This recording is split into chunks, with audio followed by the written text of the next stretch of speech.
don't forget, that's your basic lantern making kit. Okay, you will use that, pero you can add anything to make your lanterns look nicer. Okay? Yes, teacher! Yes, Lester? Teacher, pwede po ba ipagawa sa daddy ko? Alam mo, Lester, kids, listen ha. Pwede kayong magpatulong kay daddy or kay mommy, pero dapat kayo pa rin ang gagawa. Hindi kailangan perfect. I just want you to do your best, and ang importante, I want you to have fun. Yes, teacher! Teacher! Yes, Clarissa? May prize po ba? Actually, that's a very good idea, Clarissa. Sige, this is what I'll do. Kung sino ang may pinakamagandang parol, bibigyan ko ng special prize. Yes! Okay? Teacher, pagkay po ba yung prize? Ito talaga, Clarissa, ha? I can't tell you yet. Basta, it's going to be a surprise, okay? Okay! Bye, everyone! Bye, Teacher Penny! Okay, bye! Clarissa, magpapatulong ako sa daddy ko. Sigurado ako mananalo. Mas magaling kaya ang tatay ko. Architect ang daddy ko, kaya na lahat. Bakit? Kaya ba manalo sa loto?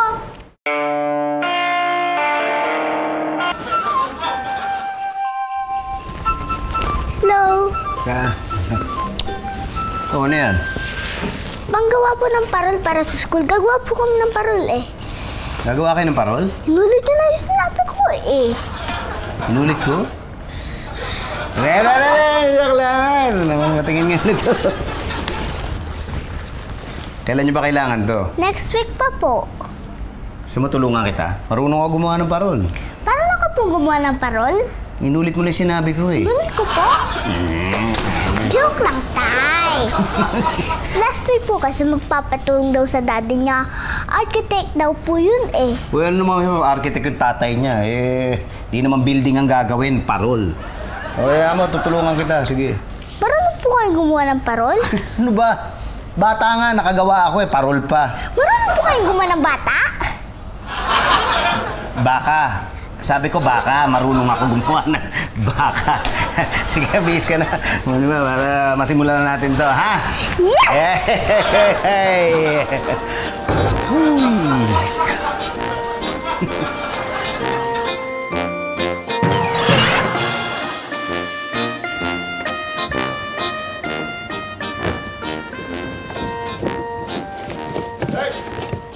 Ano yan?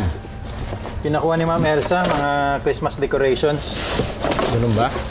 Dami yan. Gusto mo, tulungan na kita. Marami pa nga doon sa dating bahay nila eh. Babalikan ko pa. O ganun ba? Sige, sige. Kasama ba ito lahat? Ganda. Ay, Pits! Okay, Robert, yung yung kahon ng mga Christmas lights, huwag mong kalimutan. Tsaka yung Christmas tree, huli mo na siguro yung pasok para hindi nakaharang sa loob. Ha? Opo, sir. Bert, sabay na kaya ako sa'yo. Saan ba daan mo? Sa EDSA na siguro? Nakaw! Huwag ka dadaan doon. Napaka-traffic. May tumaob na sasakyan. O anong problema kung may tumaob na sasakyan? Traffic. Walang makadaan. Ba't hindi makadaan? Hindi tulak sa gilid. Paano nga itutulak? Nakataob yung sasakyan. Yung gulong nasa taas. Hindi nakataob yun, nakatihaya yun. Ang nakataob ganyan eh. O, nakatihaya ganito. Ano ba itsura ng sasakyan? Ganyan. Oo nga, no? Oo, di ba? Robert, yung yung toolbox ko na dilaw, huwag mong kalimutan sa kabilang bahay. Sa stock room lang, kunin mo ha. Apa, sir? May toolbox? Wala ka bang toolbox dito? Meron, pero nandun yung panggawa ko ng parol para sa school ni Clarissa.